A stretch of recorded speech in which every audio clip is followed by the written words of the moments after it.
So when most women think about menopause, uh, they tend to think about like hot flashes, mood swings, lowered libido, right? And I'm here to tell you today with a really special guest that it does not have to be that way. Menopause can actually be a chapter of reclamation, a reclaiming of self, of joy, of womanhood so real that it becomes the best chapter of a woman's life. And today, my amazing guest is going to show us how. Welcome, my friends, to another Catalyst conversation for a relationship revolution. Here, we challenge the unquestioned assumptions about love, life, and leadership, disrupting the patterns that have been keeping you stuck and revealing the truths that no one has told you. Here, we activate new ways of leading relationships consciously, courageously, differently, and dare I say, better, so that you can have the kind of life and relationships that most people only dream of. I am so glad that you are here with us today. Are you ready? Let's get into it. So, right now, if you're joining us when this episode is released, we are deep into our July 2026 Alive in Love, the serious business of joy. And here's what that means. Joy isn't a bonus feature of a well-lived life, my friends. Bringing joy, having joy, living from joy is serious business. Insofar as like we ought to take it seriously. We ought to give our joyfulness space. It is something that we get to build intentionally on purpose, even in the seasons that don't hand it to us freely. And there's no better proof of that opportunity than the story I mentioned in the beginning and the guest who's going to share hers and her work with us today. That story about hot flashes and decline is truthfully the story that most of us have ever been handed about menopause, if we're handed anything at all. And this other story, the one of menopause being joyful and sexy and a reclamation, that's one we all need to hear. We're going all in on that today. But before I go into the conversation and bring in our guest, let me take a moment to introduce myself for those of you who may be new to me or my work.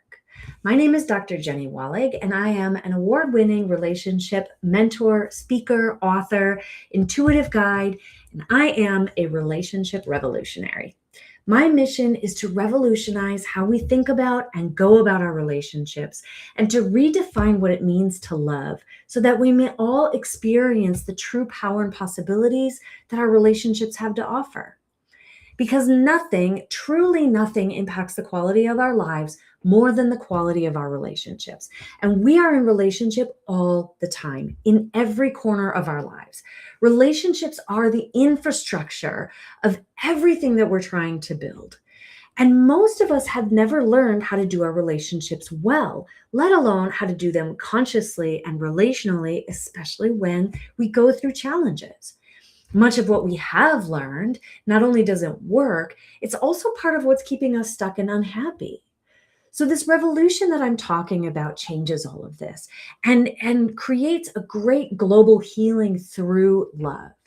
It's a return from our separation and into wholeness. It's a paradigm shift in how humanity relates, how we love, and how we lead, starting at the most intimate levels.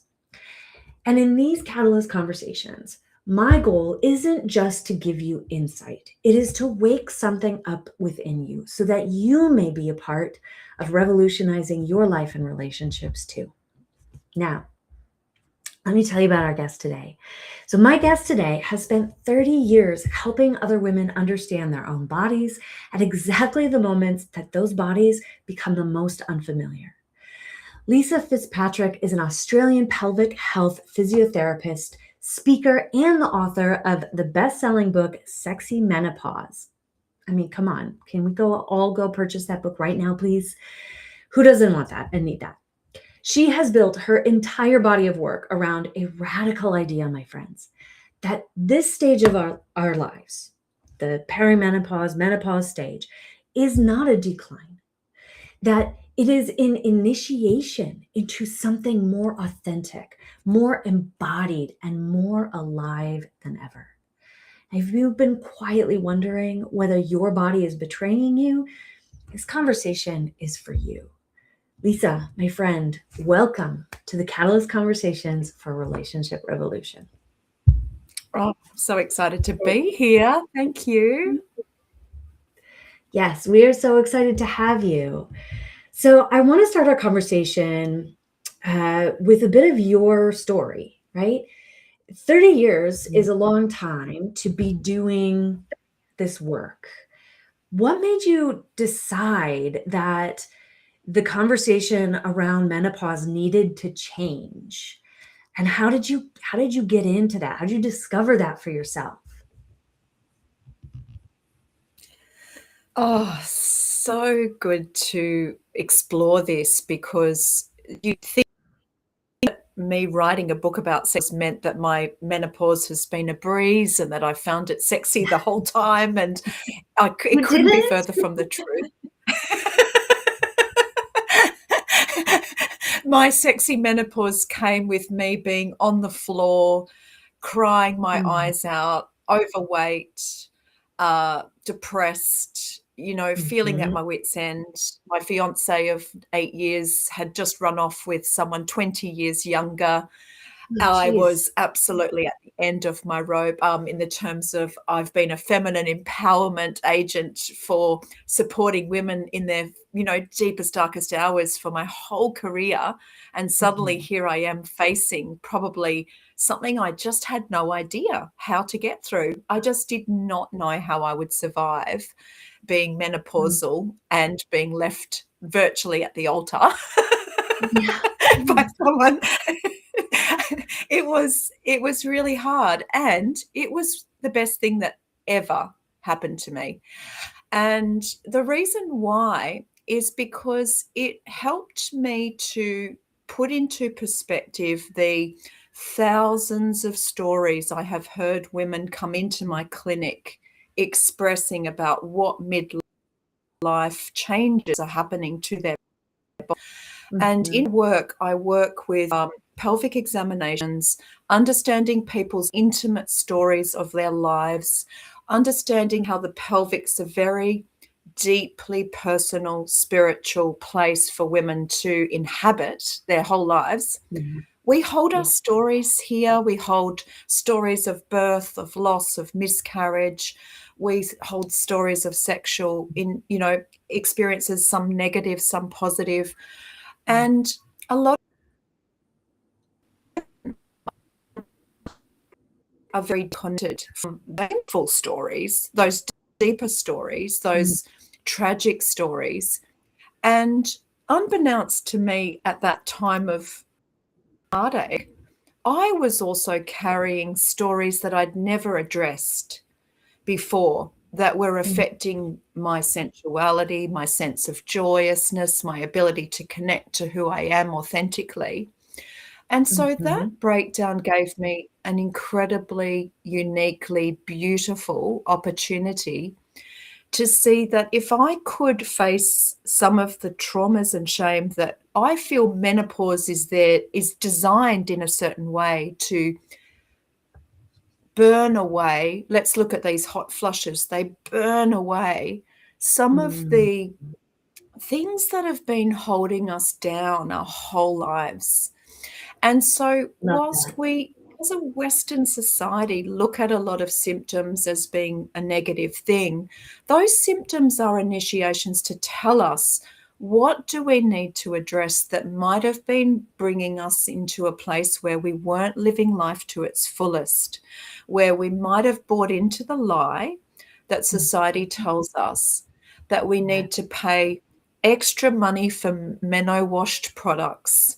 We have to get on the world's best protein supplements in order to prove that we're worthy of this, body change that we have. And absolutely, this is a suppression of women's moment when her spiritual power is meant to be peaking. So we're meant to be stepping into this age of eldership and wisdom, but we're still youthful enough to lead the charge for our younger women.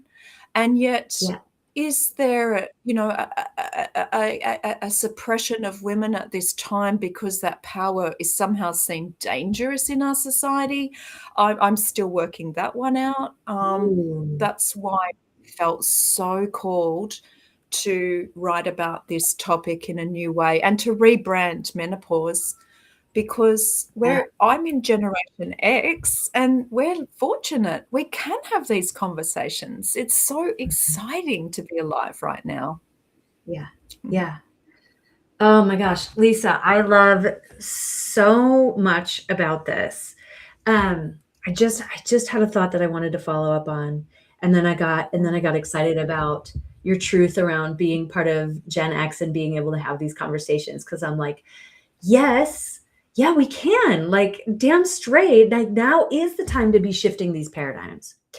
Oh, okay. First of all, love the invitation to think about whether the stories that we've been given about menopause, like if they have been historically serving a purpose of suppressing our power, because like that makes so much sense and is so aligned with kind of my understanding of the evolution of patriarchy and the suppression of women and how all of that's affected us.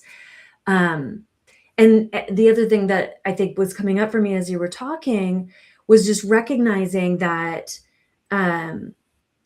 like this initiation, I see it show up in my relationship work with women and with couples. A lot of women, like our bodies are telling us that we no longer want to tolerate these patterns in our relationship. We no longer want to tolerate holding so much of the emotional, mental, household, childcare, labor, and we want more spaciousness for us to matter, right? And it becomes this threshold that women need to personally and relationally cross into, and then it invites often their husbands, but in non-heterosexual relationships, partners, to step up and join them.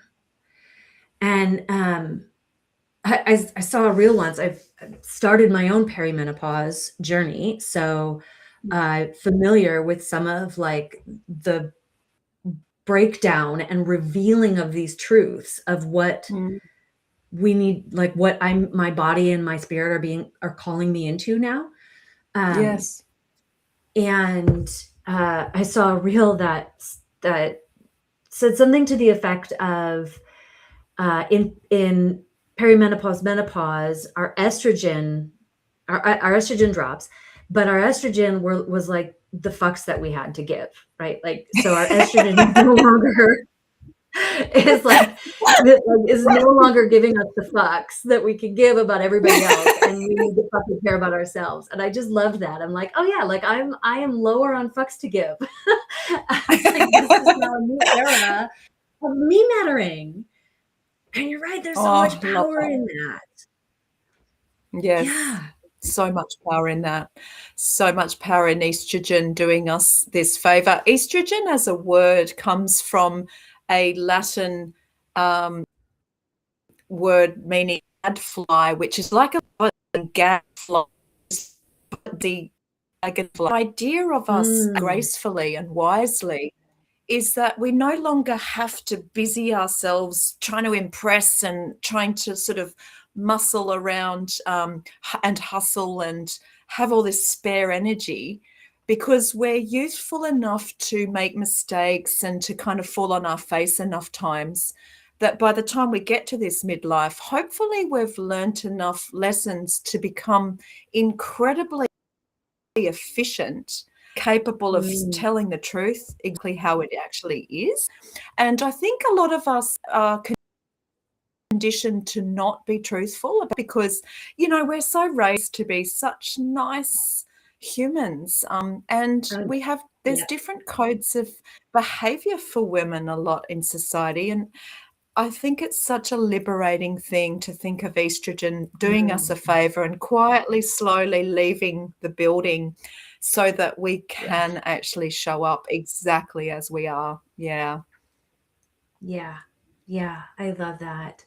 So your paradigm, this rewrite, this rebranding of menopause. I fucking love that. Like, if you could tell the story, like the new story, what is the brand of menopause? What do you want women to start? Like what's the story you want them to tell about this new chapter of their life? Yes. So the story I'd like them to tell is a complete paradigm shift from orientation. So orientation is us in our earlier years orientating ourselves to society, possibly because we play a motherly role, a service-based role, daughterly, we're a good daughter, we're a good friend, we're a good partner, but we're also prone to comparisonitis. And we also buy into a capitalist machine. So our culture is very capitalist. So we inadvertently, we do buy the things we want to buy to fit in, When we go through midlife and this tunnel, this rebrand, this reorientation, our whole perceptual axis of awareness changes to become a lot more focused on perhaps what divinity would channel through us, hence our spiritual wisdom, and what our bodies as an axis, if we're looking at this more as a vertical axis and not a horizontal axis.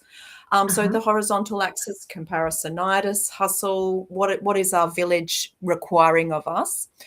Okay. Reorientating to what does divinity require of us? What is our highest purpose?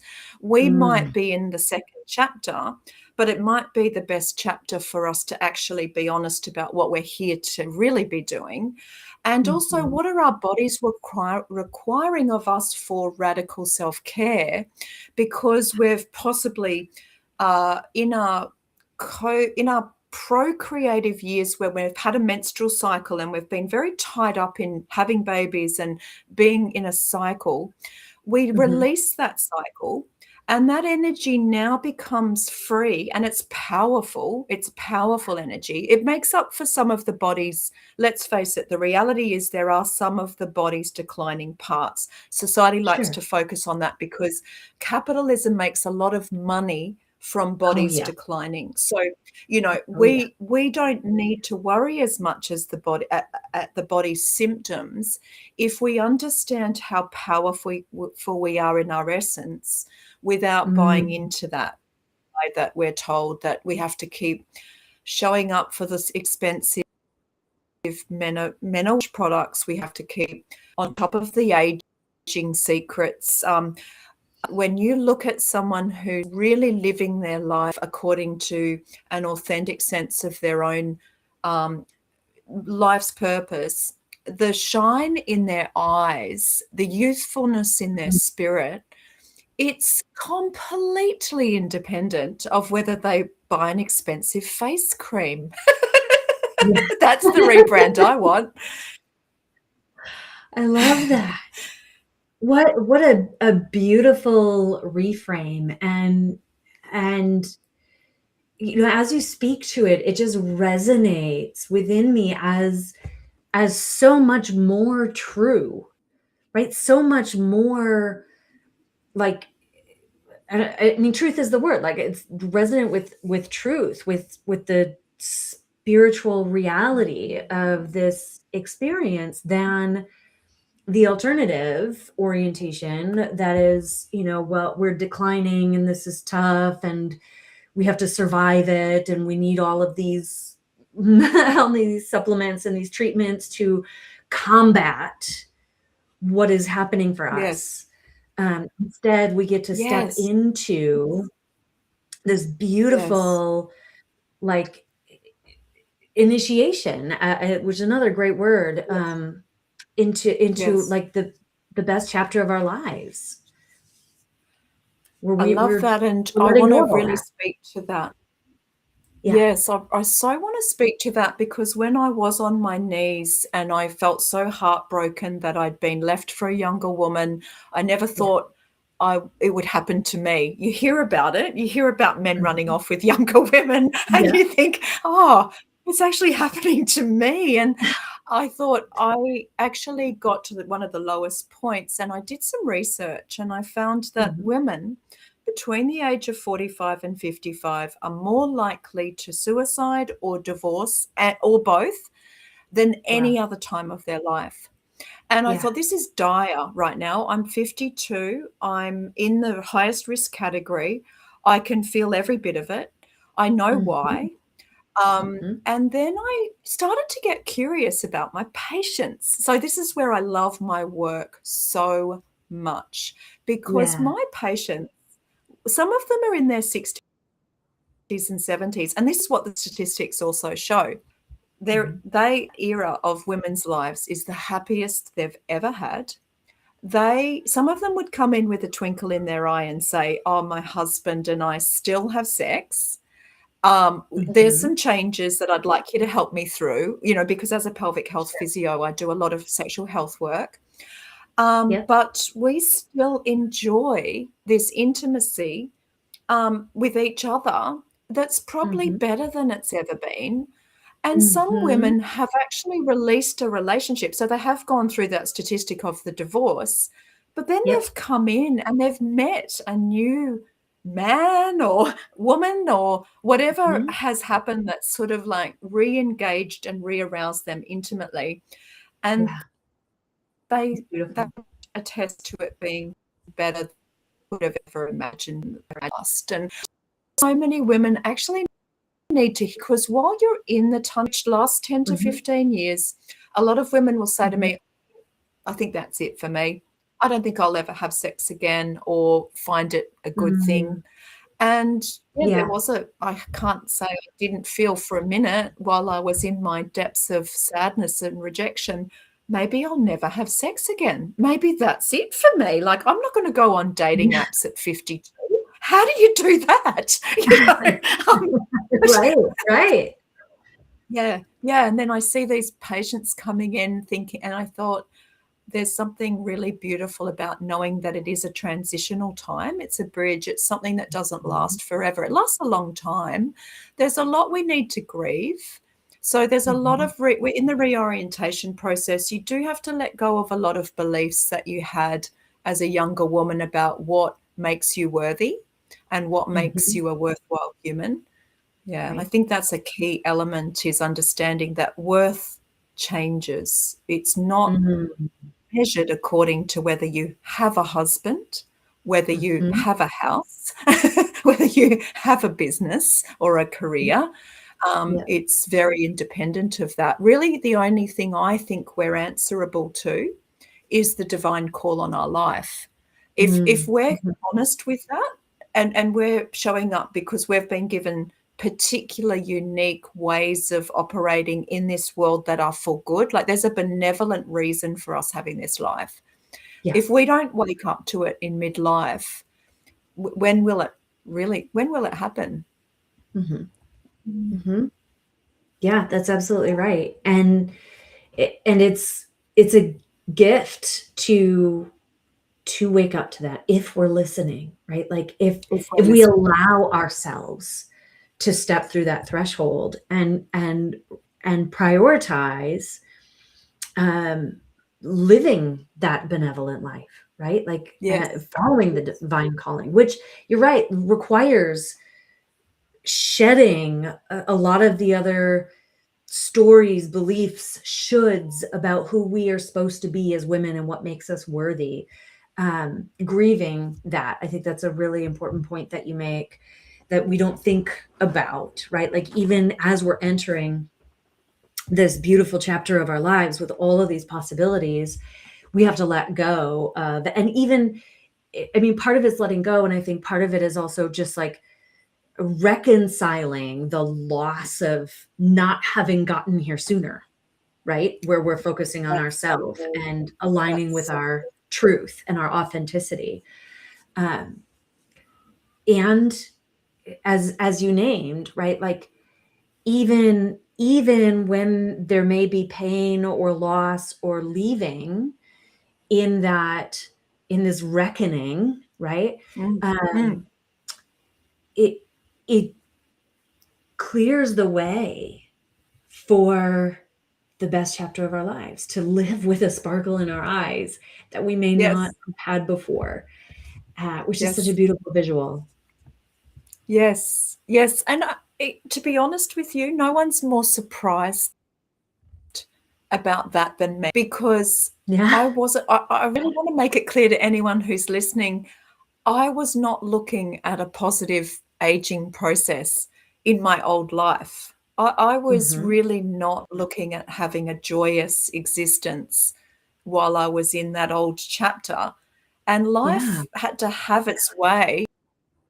You know, it was going either way. I think I feel like destiny was always written into the plan, particularly for my life, but I like to think that now that philosophy is very comforting to me, because as a younger woman, I used to try and push my will force energy on a lot of things. And I think estrogen can sometimes fool us into thinking we've got more energy than we actually have. And society hoodwinks us into thinking that we're only worthwhile if we're productive as well. But as I've gone into this new chapter and culture.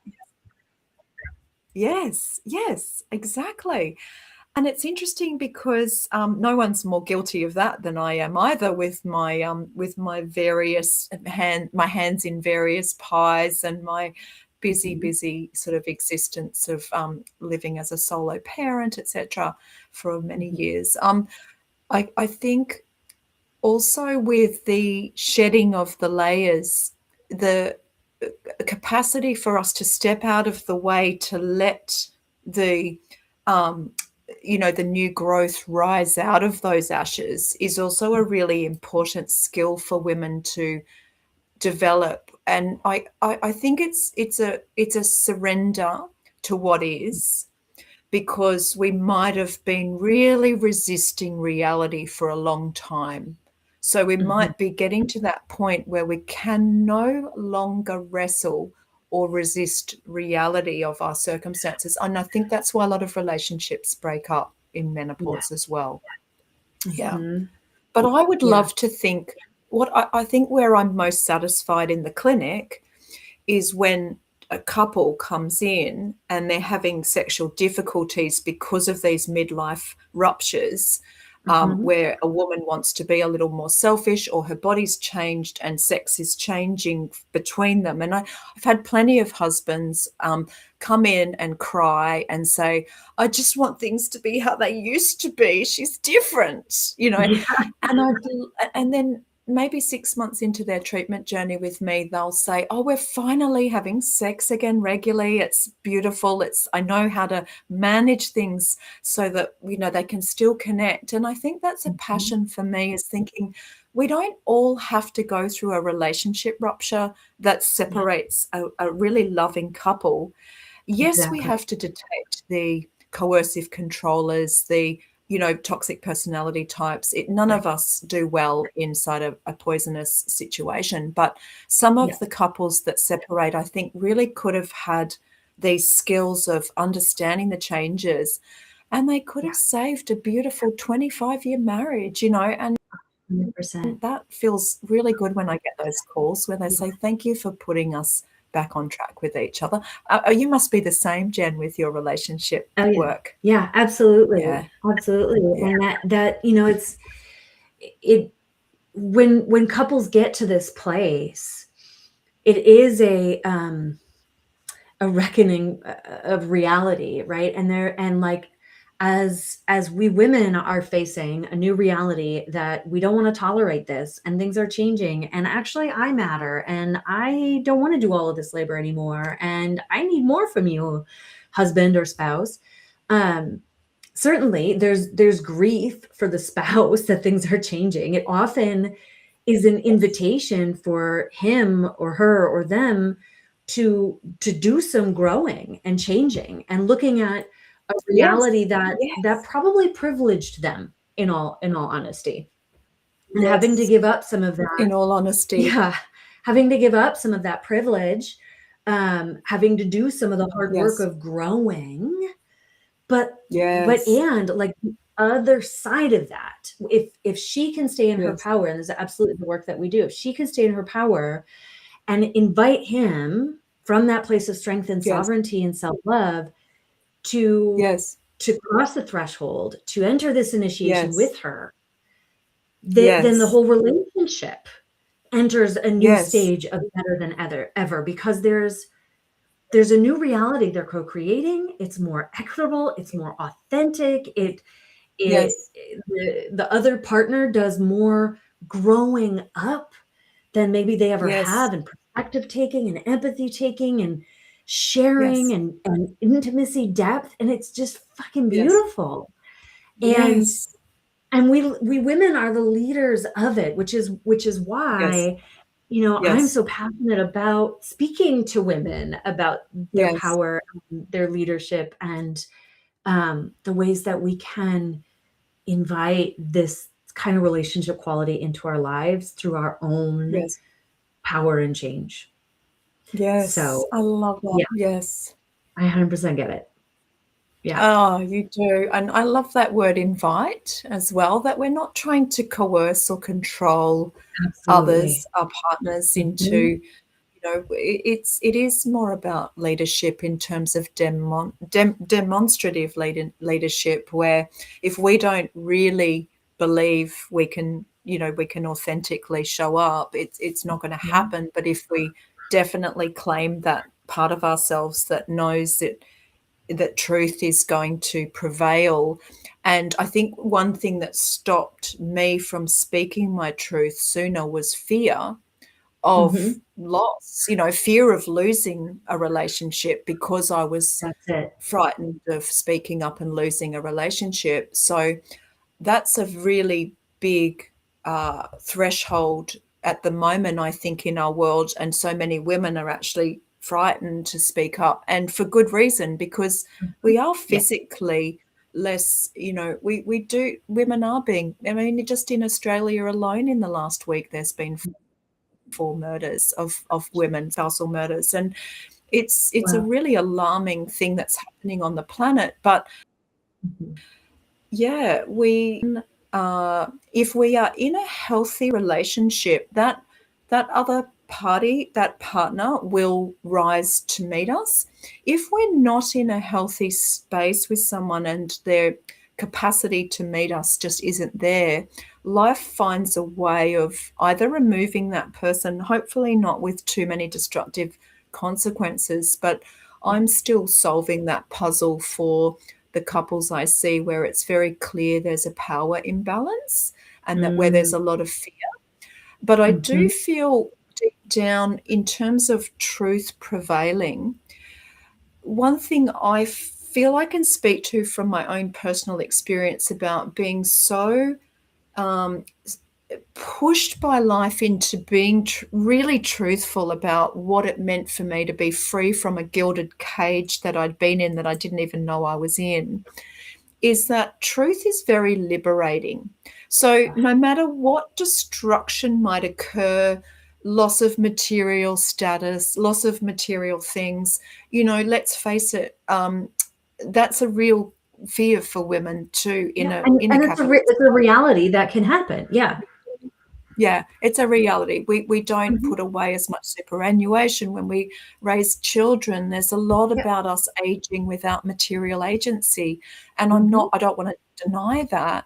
And I mhm, also just want to speak to that fact that when we are living in truth, then it's incredible how much joy comes from living truthfully, which yeah. surpasses almost any material comfort that we could possibly have, or certainty and security.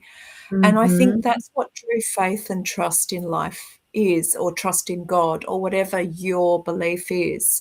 that's what true faith and trust requires of us. And so really on this subject of joyousness, I've never felt so much joy and happiness. Oh, You I know, love like, that. yeah, it amazes me as much as it would have. I never could have thought, my former self would never believe that I'd be feeling like this. I thought I'd Yeah. be broken for life, Yeah. but truth has given me so much joyousness. Yeah. Oh, that's beautiful. What an important and powerful and liberating perspective shift to recognize. And I so appreciate, Lisa, that you are naming the risk that Mm, comes relationally as we mm, step into truth, mhm, use our voices, mhm, and and take the risk of rocking the boat. mm, That is, in none of the work that I do with couples have I ever been able to not speak to courage, right? There's just so yes. much Yeah. courage that we need to Yes. bring into our nervous system, into our heart, into our spirits, to take the risk of creating change. Yes. And as you named Yes. so beautifully, if you are truly in a loving partnership, even if some of the dynamics aren't what people would call healthy, but if you have a Yes. partner who's really committed and wants to be with you, Yes. as you step into this truth and authenticity, they will rise up. They Mm, might mm, protest the hell out of it along the way for a little bit. mm. It might be hard and you might have to really stick to your guns, and they Yes. will rise up. And I've seen it again and again. And Yes. or you will learn fairly quickly, the more truth telling you do, the more reality facing Yes. you do, you learn very quickly if they're not going to. Correct. And then that gives you at least the awareness of like, okay, what are my choices? Um, Yes. and you can do that from a place of power and love, as opposed to from a place of chaos and fear and heartbreak. And right, it's a really different position to Yes. choose to walk away from a relationship, when Yes. you're in that truth and that power and that authenticity, than when you're just fighting until you burn out, or suddenly Yes. surprised because they leave because things are so bad. Yes, yes. And that brings me to this concept also that I see in the clinic a lot, is that we all know the body doesn't lie kind of work of Bessel van Colt, maybe. Yep. But Yep. for me, the pelvis doesn't lie. So what Mhm. shows up in the pelvis at that point where we're wrestling with the truth. So again, this is my own experience, but seeing it, I can't unsee it, Yeah, I that bet. our pelvis and our pelvic floor and the basin and the base of our life support, it changes and it becomes resistant, particularly in menopause, to the risk of Mhm. being open to an unhealthy situation or dynamic. So a lot of the sexual changes, yes, there are physical changes to the body, but a lot of our deeper internalized truth will show up in the pelvic floor long before we might be cognizantly and mentally and emotionally aware of it. And Mhm. it doesn't really bargain with us. It shows up and it cannot be kind of oversighted or pushed Yeah. down anymore because our pelvis won't let it. The Yeah. pain, the discomfort of it is too great for women to override at that point. They might have been good at overriding it earlier, Uh-huh. but not at this stage where things are changing. Wow. Yeah. Wow, that is powerful insight. Mm. And oh my God, I'm noticing the time, Lisa, and I Yes. feel like we could go down this road and have this conversation forever. Because there's, Oh my gosh. I can geek out on this with you because it's so important, and I'm so aligned with your perspective. There's still two things though that I want to ask you. Yes. Um, okay, here's where I'm going to start. Hopefully, we don't go too far down a rabbit hole because Mm. I want to be Yes. respectful of your time and everybody else's time. But I, Yes. I can't let you leave without talking about sexy menopause, Yes. um, because it's such a provocative title for your book. and concept. And when you kind of combine the reality of vaginal dryness and our pelvic not letting us tolerate a lack of safety or comfort or dynamics that don't serve us anymore, like, and we might be feeling uncomfortable because we're more tired and our body is changing and we're putting on some weight.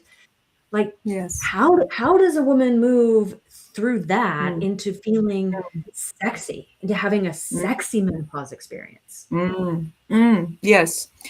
The deeper truth of that, or way that I would access sexy at a time when you feel super unsexy.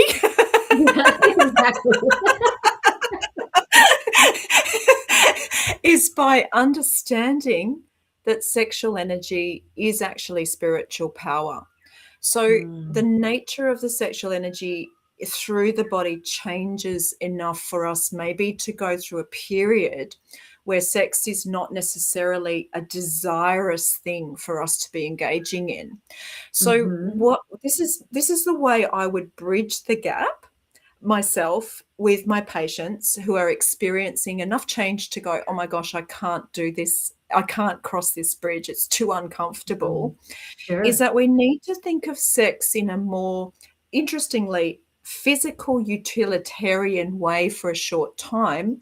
So as a pelvic health physiotherapist, I'm going to get a bit medical here and say, when you have regular sex through midlife, think of it in the same way that you think of going to the gym to keep your bones strong so that you don't lose bone mass. When you have sex regularly, you keep your bladder functioning well, your bowel functions better, your vaginal tissue stays healthy, and nutrition and circulation support to that area is boosted. And it becomes, perhaps, you might think of it as a chore, but in actual fact, from a utilitarian point of view, your partner desiring you in that way, if you've got a healthy dynamic, is quite a beneficial thing for you to say, well, I don't really feel like doing my exercise today for my pelvic floor muscles, but you can do the exercise do it for me. I'm going to put you to work on me, and I'm going to reap the rewards of that. And I'm not going to I don't feel like I'm a bit tired. I don't have the energy to get on top and to do the things, but you can actually purely pleasure me because that's good for my pelvic floor. It's good for my pelvic health. And I might need to see it that way for a short period of time, this bridge, until such time that desire does return in and of its own way, in a very deeply sensual way when we get older. It's a different type of sexual energy. It's a deeply, deeply spiritual experience to connect with someone in those later years of our life when it's all about connection rather than the physical. Yeah. Sorry, I nearly went off too far, didn't I? No, not at all. That was brilliant, Lisa, and super helpful. I love the way that you talk about this as a bridge, and like we could still benefit us. We still benefit our relationship. We can still enjoy it. I tell my partner Cal like that sometimes I just need to be a pillow princess. Yes. Just you do your thing.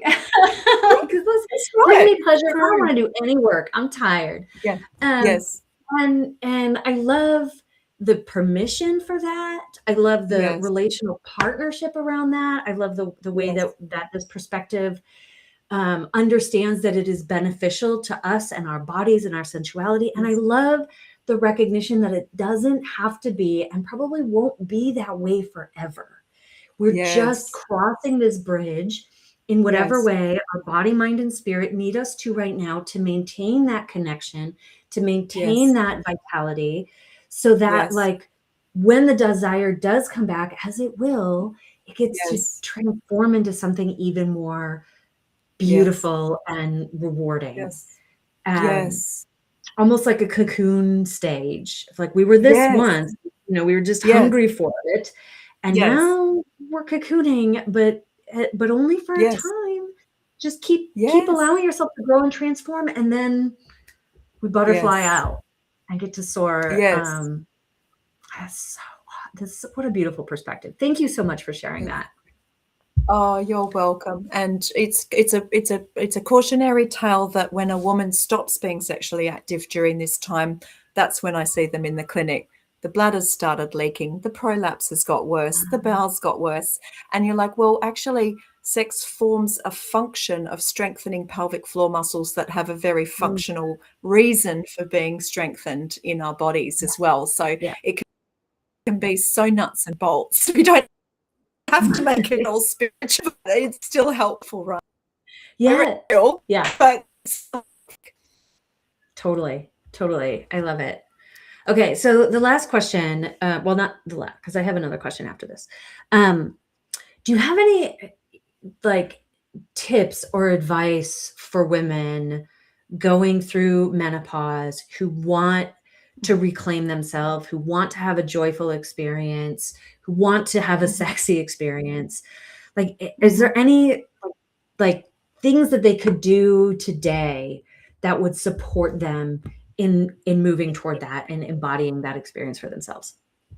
yes, well, it has to be individualized to the woman. So not every woman's going to gravitate towards the same kind of embodiment style of practice, but Mhm. embodiment is a really essential thing. So our bodies start feeling foreign to us because they've changed. We've put on Mhm. weight, we've become very different in our physicality.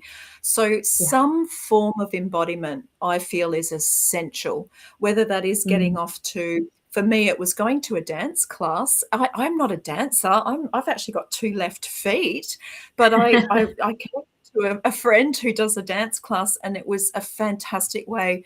Even though I am a yoga teacher by trade, but I was absolutely not loving my yoga practice anymore.